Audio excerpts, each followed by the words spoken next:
What's up, everybody? How's everybody doing? And welcome into the weekly walkthrough. Obviously, me and Coach House are going to be sitting down talking about Carthage winning their fourth game at Augie in the last 100 years. Interesting fact. Shout out Coach House for that one. Um, Coach, let's jump right into it. How you doing tonight? And how excited are you that you were able to get the job done? Man, I'm a little sick. I don't know. I'm a little under the weather. I think probably because you were in the office today got me sick. Got a little bit of the sniffles, a little sore throat. But we got the win this weekend, so that'll overcome all this. Right. Well, and Coach Haas is going around. It's that time of the year, November, December. Everybody's sick. Everybody's just grinding through it, pushing through it. They do call it cold and flu season, Dunks. Did you Right. get your flu shot yet? I did. Did you? Did you do the shot or did you do the mist? I did the shot. I'm more of a shot guy. I get shots for my allergy and asthma every other week. So You're just um, immune to shots now. yeah, honestly, they don't even hurt. Like most people are scared of needles. I'm like, yeah, whatever. Like get them every other week. Not that big a Tougher deal. than most, Dunks. You're tougher than most.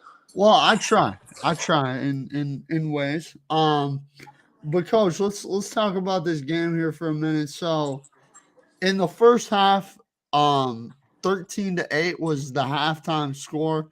Lower scoring defensive game. Obviously, weather probably played a little bit of a part in that. Why don't you just take us through your thoughts on really the first half in general of this weekend's game? Yeah, I thought really, offensively, we just stopped ourselves in the first half. Thought we moved the ball well. Had the early fumble, that hurt us, and then the interception, that hurt us a little bit. But otherwise, we moved the ball up and down the field, and kind of feeling there at halftime was we had stopped us and not them. And I thought after those first two scores, we settled in defensively. I think we forced 5 or 6 3-and-outs in a row. So it was just kind of a matter of time before we finished some drives off and scored some points. And so after that first half, I felt good about where we were at and what we were going to be able to do in the second half. So now let's jump into the second half. Obviously, the game ends 37-30, so you have a lot of points in that second half, and really it turned into almost a back and forth type of game, which was really interesting to see kind of the tale of two halves and how really the game can change over the course of time. Like I don't think people realize that a lot, but you just take us through the second half and in particular, you guys being able to kind of overcome a little bit of adversity. Games obviously tied with under a minute left, and hey, you hit like a 56-yard bomb to Jarvis, and you win the game.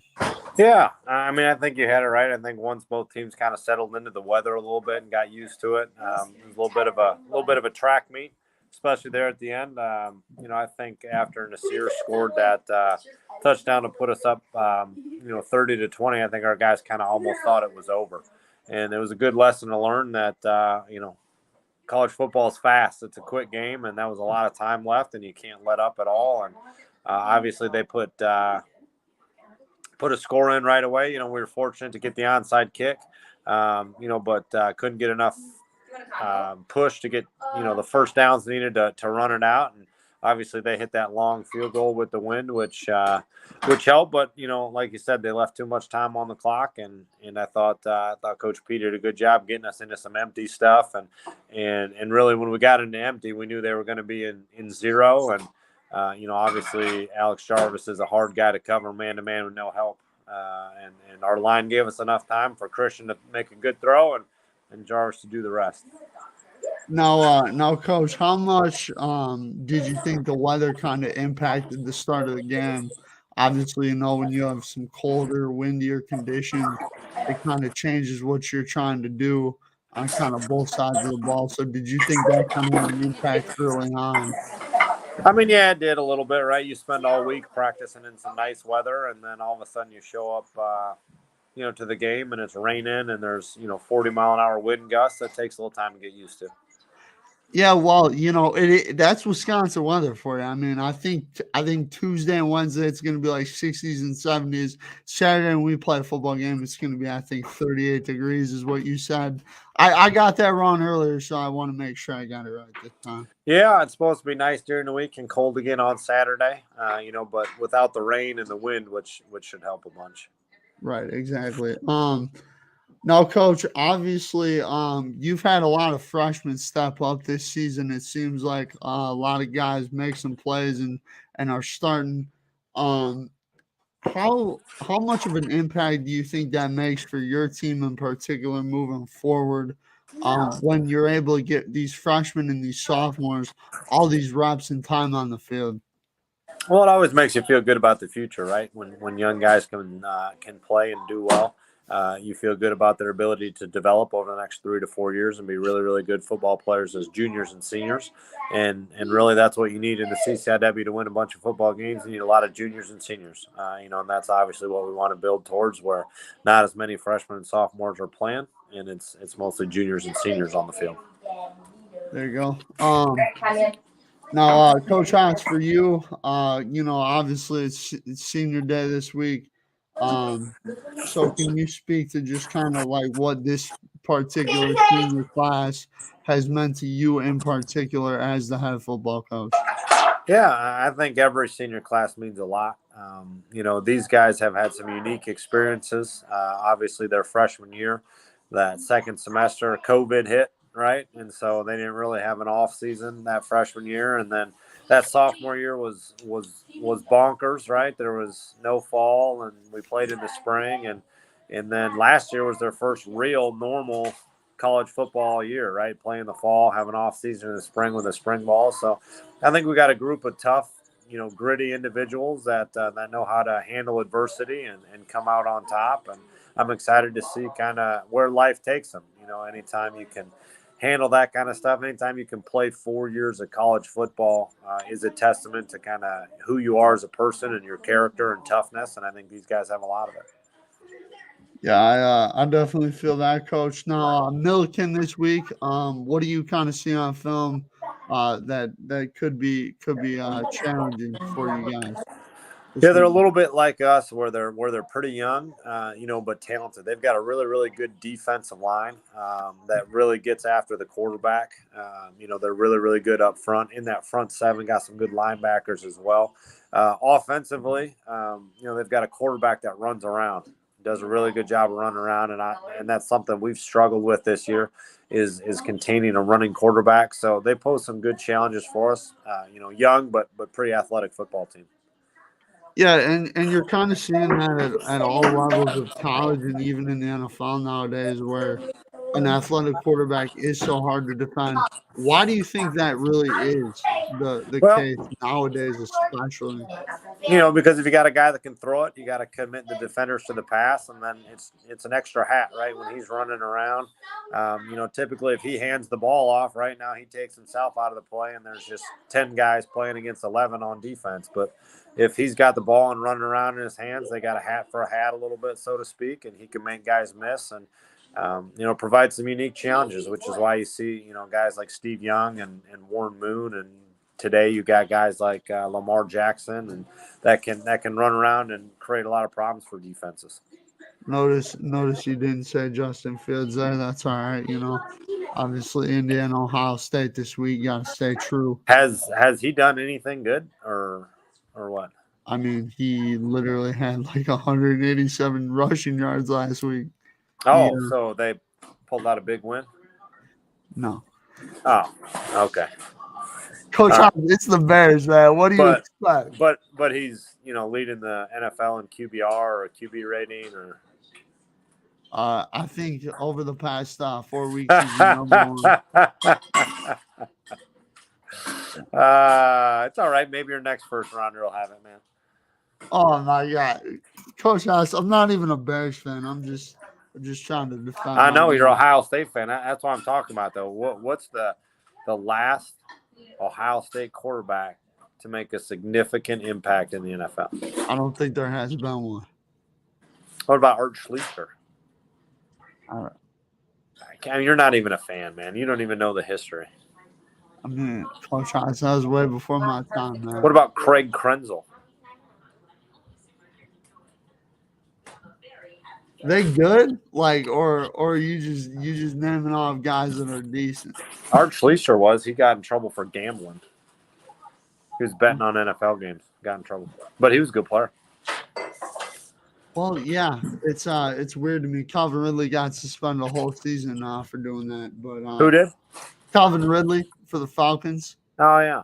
Yeah, Yeah. he bet on his own team like 3 times and put a sizable amount of money each time. And I'm thinking to myself like, why would you do that? Like setting yourself up for failure at that point. But coach, since obviously a lot of the guys around here, and I asked them stuff about how they did this or why they did this. Why don't you just take us through a little bit about like your kind of background and experience throughout being a football coach? Something that I don't believe that we've gotten a chance to talk to you about yet. Well, Dunks, I grew up the son of a football coach, so I've been around football my entire life. There you go. I probably started my football journey as a manager, right? Water boy, that whole thing. I just kind of went to practice, started going to practice with my dad when I was probably 8 or 9 and never really stopped. Then I started playing and when I got done playing in college, I was fortunate enough to coach at Indiana University as a graduate assistant. Did that for 3 years, and then moved on to the College of Worcester in Worcester, Ohio. And then from Worcester, came here and came as the DB's coach, and then became the D coordinator and eventually the head coach. So not a whole lot of chapters in that story, but have been around football, for about 37 years now. Well, coach, that's how every good story starts, and not every story has a lot of chapters. But it's interesting to kind of hear like how you go from being around it since you were 8 to Indiana to a town in Ohio, and then obviously to a small town in Kenosha, Wisconsin. Like it's pretty crazy where the world can take you, especially in football. That's why I always tell people possibilities are endless when you're around football because there's a lot you can do and a lot that can happen. There's no doubt, man. The relationships you make on a football team last a lifetime. Yeah, for sure. But yeah, coach, this weekend, how you feeling? You think you guys are gonna be able to get it done? Finish the year Yeah, off I on a always good feel track? good about it, man. I think our coaches do a good job of putting a good game plan together, and I have faith that our guys will go out and execute at a high level. So we've got a couple days of practice here to kind of install the game plan, some of the tweaks we've got, and perfect them and go out and show what we can do on Saturday. I hear you 1,000%, coach, and Coach Haas, this is your 18th appearance on this podcast. Is that a record? It's probably one of the higher ones. Um, I know. You know who I know it's higher than? mm. Part-time, no-time, Jake Mueller himself. He hasn't even made a single appearance this year. No, no. What's funny about Jake is this man's out here balling. He's doing things, and I say to him, I'm like, hey man, like don't forget about us now. Me and Coach Haas, we have a lot of fun on Mondays, and Jake, who knows what he's doing? And I probably watching the game or doing whatever Jake Mueller does. Honestly, he's probably talking to his girlfriend. That's wouldn't surprise me. Those girls, man, they're nothing but trouble. Yeah, and his goes to Carol. So Yikes. yeah, Yikes. Dunks, let's talk about your Monday here a little bit. I heard the smoothies today were on point. A lot of compliments today. yeah, they've definitely gotten better. I think part of what I've started doing is I kind of took your advice with the frozen fruit, but also I started putting more berries in the smoothies. The guys are big on the berries, so I've started putting more in there. They like that color better. It's like you know, it doesn't look disgusting to them. Some of our guys are a little bit picky eaters, so we got to make sure that it's right. But yeah, it's definitely a lot of fun. It's probably one of my favorite jobs that I have. I enjoy making them. It's something cool that I've picked up and learned from, and something that I'll definitely take with me, you know, on future voyages. So I guess kind of going to the picky eaters comment. Speaking of food, what has been your favorite meal pre or post game this season? Oh, I would say definitely post game. Um, I would probably say Canes. I didn't know about Canes until last football season, actually, when we ordered it after the Wheaton game. I had never had it in my life. I didn't know what it was, and I'm like, I tried it and it was really good. So like yeah, I'm a fan of that now, which is interesting. But yeah, Big Canes fan myself. Let me ask you this: you've experimented with the smoothies. Have you experimented with how to make Canes sauce? I have not. Have you?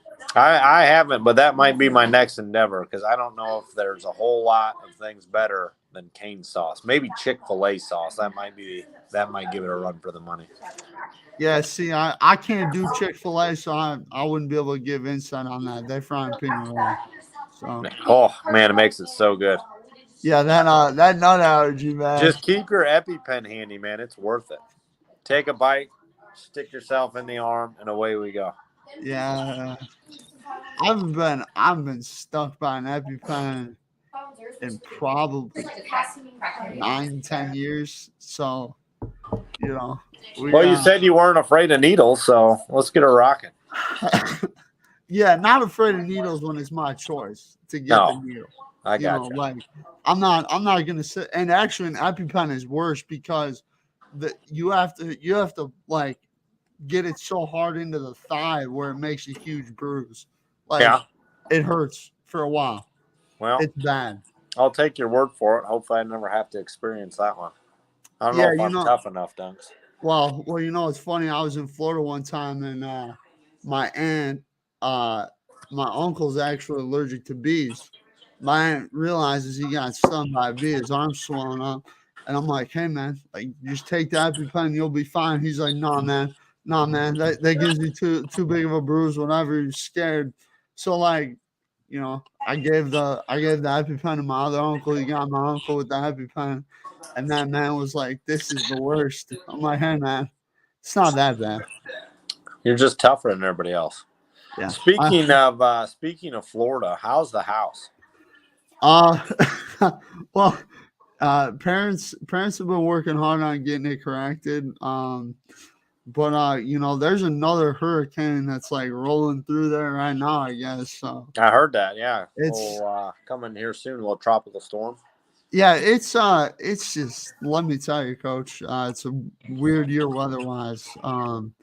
I'm obviously thankful I'm not in Florida right now, and this is why I like to stay in Wisconsin because nothing really bad happens. The worst that's happened here probably in the last 2 years is 12 inches of snow, which snowblower can take care of that. Man, there was a tornado like 3 weeks ago. Hey, it wasn't. Well, yeah. I mean,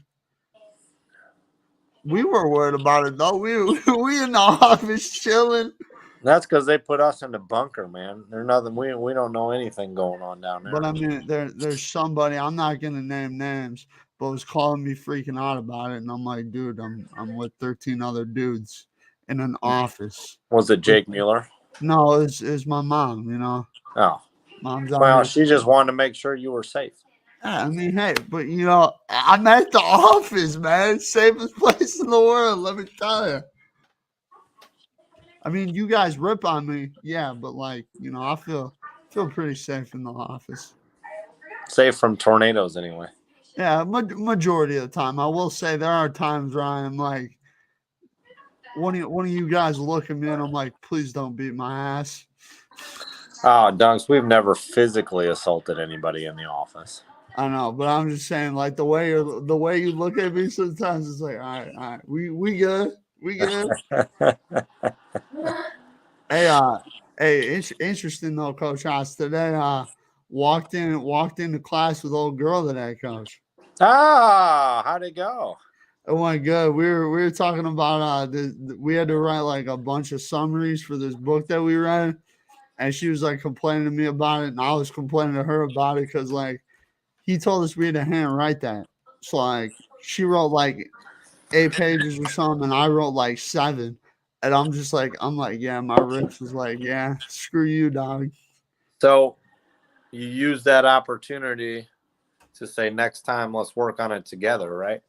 Well, yeah, like we did say that next time we had to do that we should work on it together.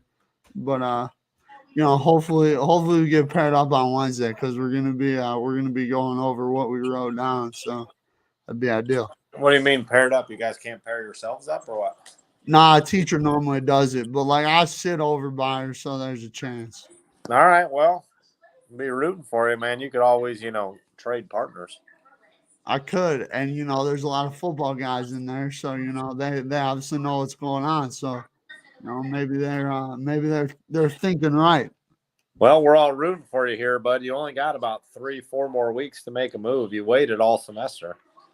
Yeah, but football season's coming to an end, Coach. That's when we have a little bit more free time. Yeah, you didn't want to ask her out, on a Monday night when you had the podcast or anything. Right. Or like when I have to wake up at 4 a.m. the next day. Need my sleep, man. Yeah, I suppose. Like Coach Haas, I'm sure you know this because you've been doing it for so long, but like, sleep's very important. Like, especially when you're waking up that early and doing especially what we're doing. You need rest. Like, what time you go to bed every night, Coach? Would you say? I mean, I'm an early to bed guy. I'm usually between 10 and 11. 10 and 11? Yeah. Wow. That's pretty early, dude. I go to bed at like 9. You're an old man.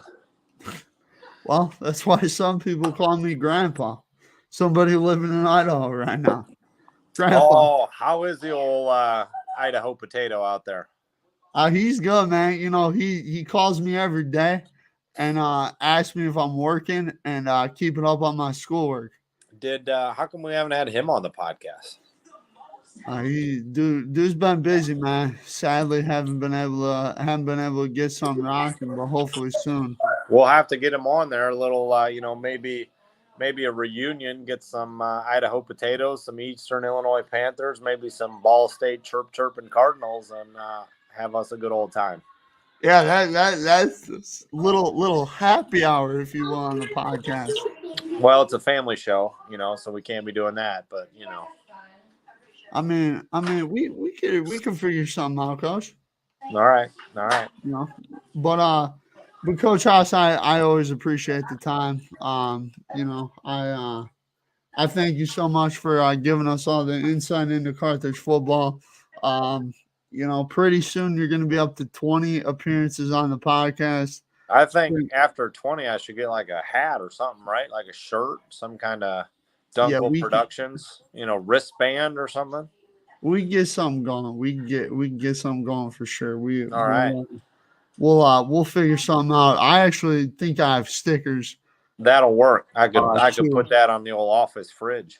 Right. So let me see if I have any of those lying around upstairs, or else I'll call my friend who did it for me before, and I'll order up some more tomorrow. But Coach Haas, you have a great night. Good luck this weekend, and we'll do season recap next week.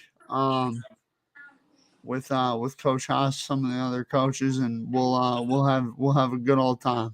All right, sounds great, Dunks. Can't wait. See you tomorrow. All right, Coach Haas. Thanks, man. Have a good night. You too.